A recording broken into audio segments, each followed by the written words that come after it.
checking our channel here. This is going to be possibly a how to repair video on this old Bulldozer unit. This is a weed burner type metal case. It's missing a little timer deal on here. Not sure where that's at, but and I don't know if this is a 3-prong or a 4-prong that plugs in here. It's got 4 holes in it, but that doesn't mean anything because all of them had 4 holes in it. But they're wired up a certain way on the inside to go between the 3-prong and the 4-prong. There's different parts on the inside of it as well. So we're going to see what we can do with this to get it going. We might be able to get it going. We might not. This thing's probably built from the between the 50s and the 70s. Weed burners were around, and maybe 40s. So you can tell it's got some age on it. It's 40 to 60 some years old. So we're going to try. We don't turn anything down. Well, it won't run without this, so I'm going to go grab a 4-prong, plug it in there, and hope it goes to working.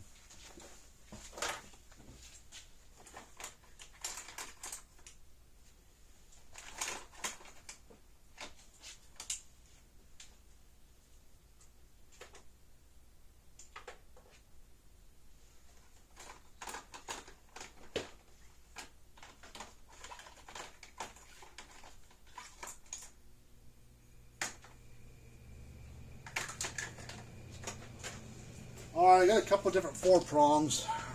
Newer one, older one. I think the older one it's still good. I don't have any 3-prongs in stock. So, if it takes a 3-prong, we might be out of luck. And these are they're really hard to come by anymore these days. Before we plug it in, this has this type of plug on it. And it has 2 fuses in there. I think they're both 1-inch fuses that are on the inside edges of this thing. So we'll check the fuse and see if it's any good. Or the fuse is, if they're any good. If they're good, then we'll go ahead and plug in. If they're bad, we'll take this thing apart. Put some fuses on there. Alright, that fuse is good. Alright, both fuses are good. Now on these weed burner types that use these little plug-in timer deals, they take about a minute or so to power on and do anything. I got it plugged in here. I got another one here. It's a 4-prong.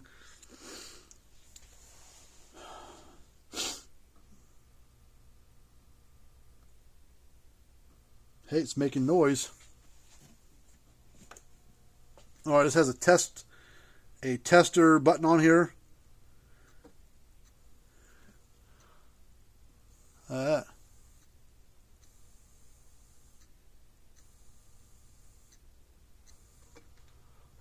the only thing wrong with it was that.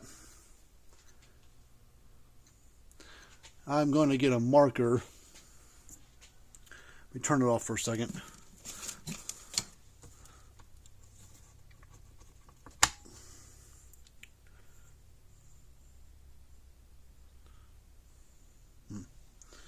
Let's try this other one. I just want to make sure.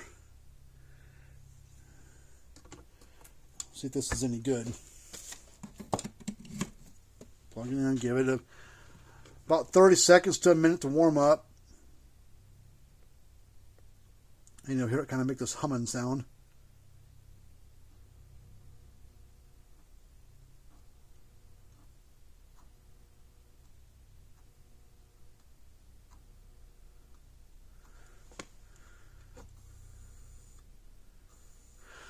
Light's brighter on this one.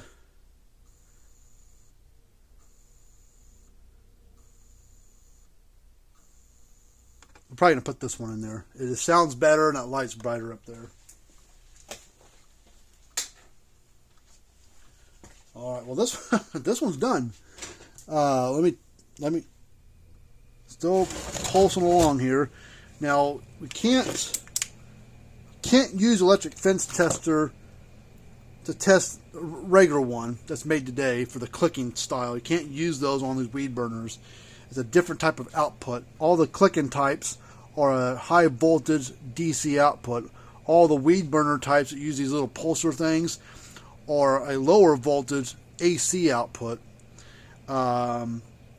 Let's just for you now, you can use a good quality multimeter to test the output. You got to put on AC and test across there, and sometimes it will read. Sometimes it'll be so fluctuating, clicking, bouncing around the numbers that you won't be able to tell what the heck it's putting out.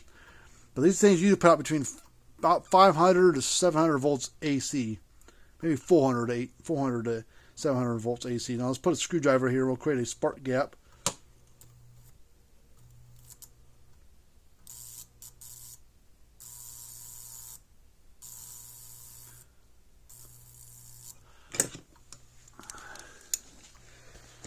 Let's go across there again.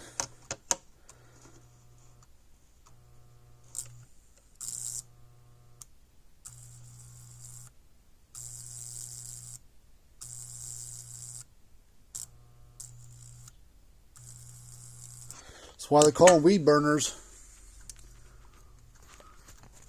Now there is a place for these units, weed burner types. There is a place for it, that sort of thing. But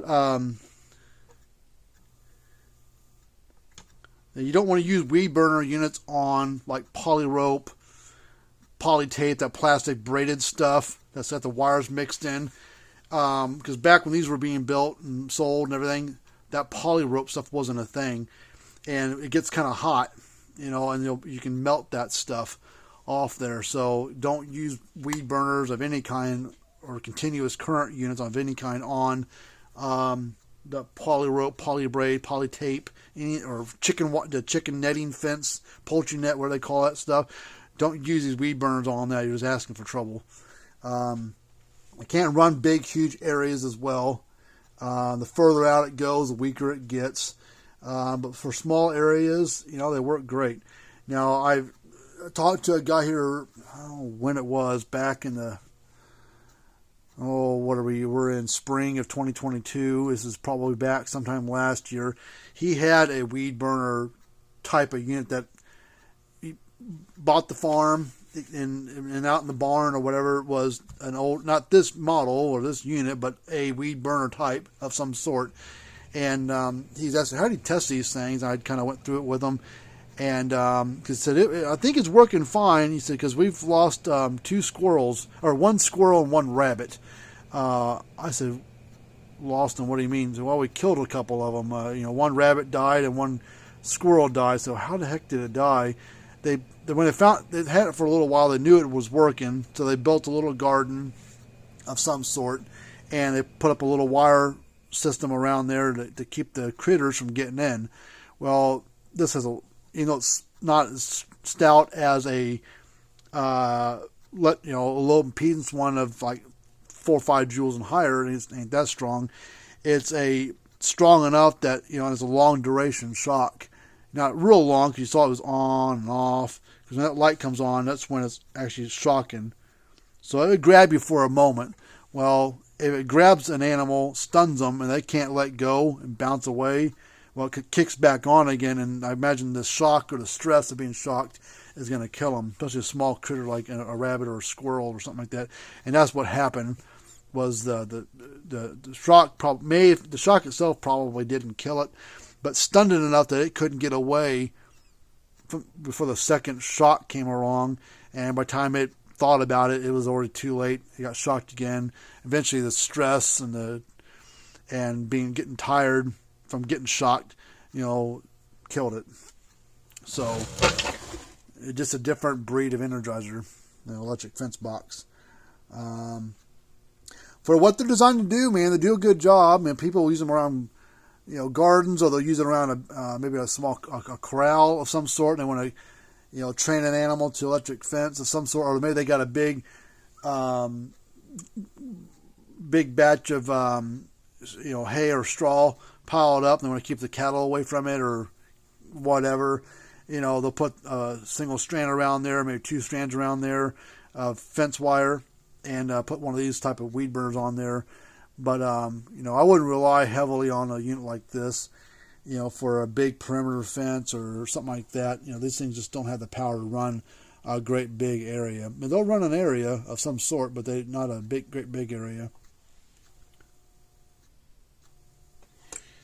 But it's working, so we're good to go. I'm going to probably let this unit run for the rest of today and overnight, just to make sure everything heats up and runs for a while, and just everything kind of burn in and run its course for a while. If it runs good, then hey, we're good to go. If it ends up quitting and shutting off in the middle of the night, then we know, okay, something wrong inside the unit. But you'll let it run for a while. But so far, so good. It's running fine. So, well, trying to find my little card I showed at the beginning of the video. There it is.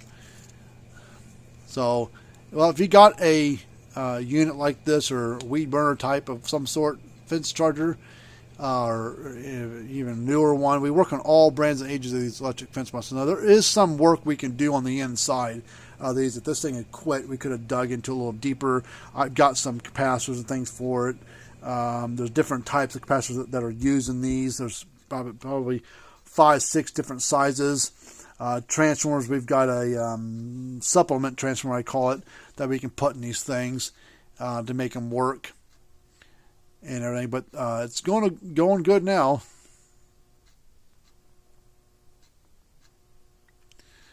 But there's some information right there. So if you got a fence charger that needs to be worked on, be happy to take a peek at it for you.